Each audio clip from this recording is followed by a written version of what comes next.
وين يمضنا يا ليلكين بكلنتي وناكسن هدي aan wada xusuusanahay ama qof kasto wadaniga haduu u fiirsado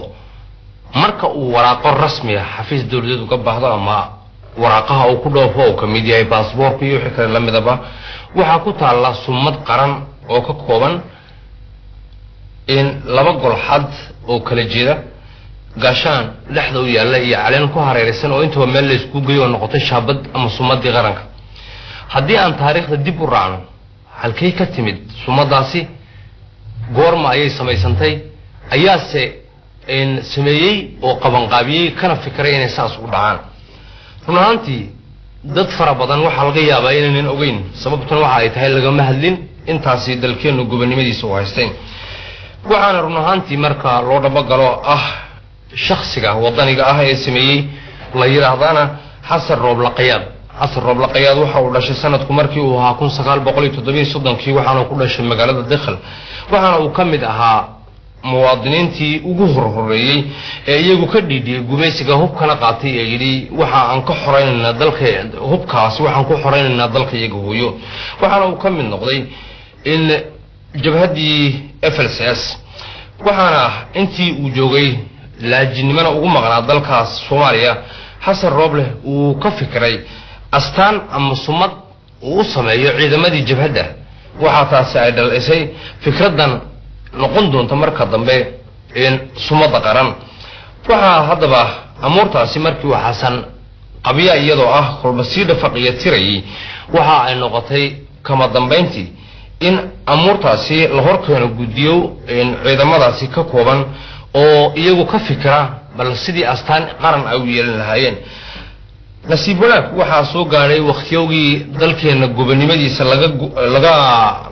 laga wada hadlayay waxa taasina ay dhalisay in ciidamada ama kooxihii iyagu jabhadaasi FLCS ka socday ay keeneen golihii wada hadaladii kama dambeynta ahaa dalkeena gobonimadiisa lagu ambaqaaday in astaantaasi sumadaasi qaranna ay keenaan oo iyadu ay noqotay mid iyadu halkaas lagu soo xulay ka dambo markii waxoogaa dhafaqyatir lagu soo sameeyay xasan roble waxa amuurtaasi aan ka wareysanay in siyaabihi ay u dhacday iyo dul ahaanba waqtigii ay dhacday sidii ay ku dhacday iyo suugaan uu ka tiriyay amuurtaasi isagoo xasan nin abwaana oo gabaya xasan roble maxaa uu ka shaqeeyay imika waxaan dad la shaqeeyaa ururadan hidiyo dhaqanka in waxa kaloo jeclayna ka weydiiyo waxa tahay in qofkii isagu helay ra'yiga in astaantan maamulka dawladda waa in calaamada ra'yigaas goorma ku dhashay sidee buu mataqaanaa aad u gaadhay inaad hirgelisay baa Abubakar wax kasta oo jira oo la sameeyo waxba ku dira sida runta wax la sameeyo oo iska sameysmuun ma jiraan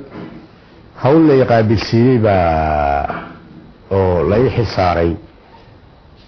oo hawl ciidan ahayd ayaa igu kaliftay in aan sameeyo alaabtayada waxa jirtay jabhadii loo oran jiray jabhada xoreynta xeebta Soomaaliyeed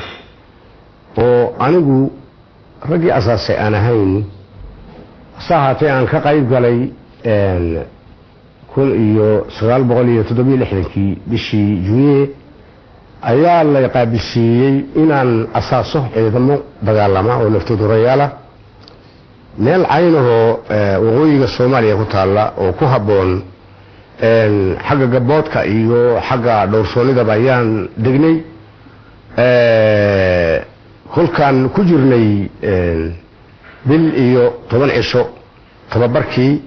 ayay la noqotay astaan uga duwan ciidamadan aan la joogno iyo kuwa kalaba in ay waajib tahay inaan sameeyo nimanka ciidamada igu hooseeyay baan u yeedhay waxaan idhi tartan baa la galayaa waxaan sameysanaynaa sumad gooniya oo inooga duwan ciidamadan aan la joogno iyo ciidamo kalaba oo ahaata astaanta ciidamada naftoodayaasha hodhow ilaahay hadii uu nagaarsiiyana deed walaaliya kulli gobonimada astaanta ciidamada qaranka hadii ay u qalanto loo qaadan karo ayaan idhi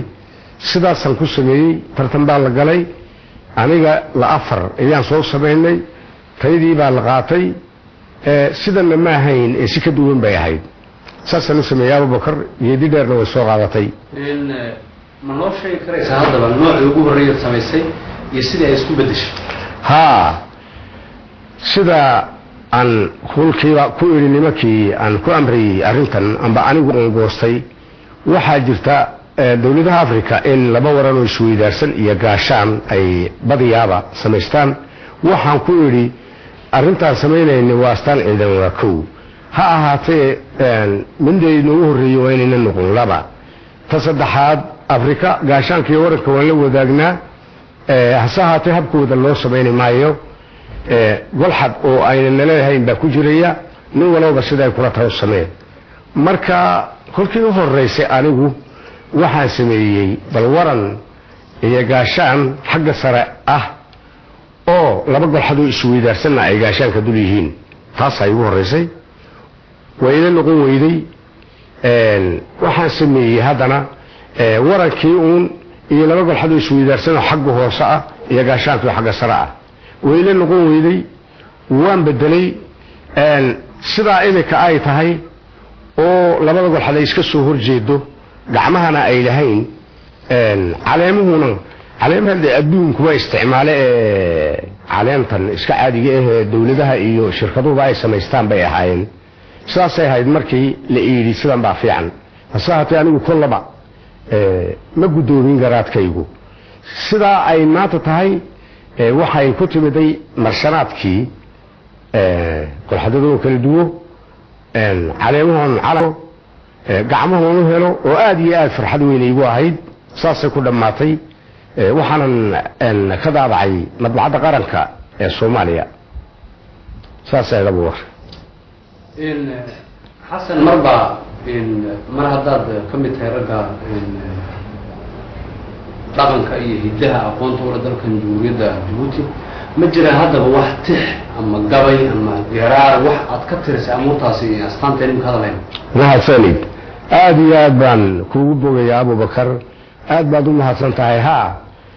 waa abtirsiinteeda iyo sida ay tahay bawaalay waxayna tahay gobanimo haddii loo guntado laguna guulaysto niba wuxuu galaa loo gudaa laysma gaasire ee guyaaliyo guyaal xaajadan go'aanayay raagtay hay yeeshee go'aankeedii fuulay way garamayeen ilaahay gargaar baa ka rogay gibishi saarnayda sheekadii galoofowday ee laguna goohayay gidigeen dadweynow haddaan idin garwaaqsina gadhoorkeeda dhamma idinkii gaajada u qabay gaashaan gudnimadiida iyo gowga warangooya gacmaha iyo labada golxada midiba gees ee waa qalab inoo gaar ah oo nacab ka geegaay guud iyo gudaba nabadgeliyadu waa gudoonkeena gaf cadaawo goortuu dhaco ee godoble loo geysto gaadmo iyo gaas waa inaan wada gamuurnaaye xidigaa giigan xidigaa gardaadee ku sugan waranka guduudkiisu yahay geeridii guusha lagu gaadhay amba geesiyaalkii dhintiyo goboodii dhiiggeenna goobaabka gallad calanka oogeeda laga dheexay isku geyn alaab kala gediyan quruxna loo buuxo maangarab abaalkeed gayaa gobi ku faantaaye gad oqoon gundheer sheegatoo gamashiyeyn baa leh garaadkayga maskaxdaan godliyey gaaxdii laga maalay gisirkeenna hiddageesinimo dunida guudkeeda gayigaba tilmaan lagu gartiyo sharafna guuraana guulaha ku dhaartaye anay gooni ii tahaye libtaan goosto howlaha aan galo sidan u guulaysto eebbaha i garansiinayay mahadi gaadhaaye gogol xaarkii goobannimada iyo galbintii calanka gaadhsiinay goob lagu tartami gebagabayntii iyo guddigii garsoorka u baxaye talada goynayay ee guuleed guddoonsho u ahaa gole intii joogtay waa loo gunuunucay markay gacanta saareenoo u gallame astaan qarangarte oo geliyo taariikhi gacaltooyo weyn baan u diray gebi ahaantoodi gallad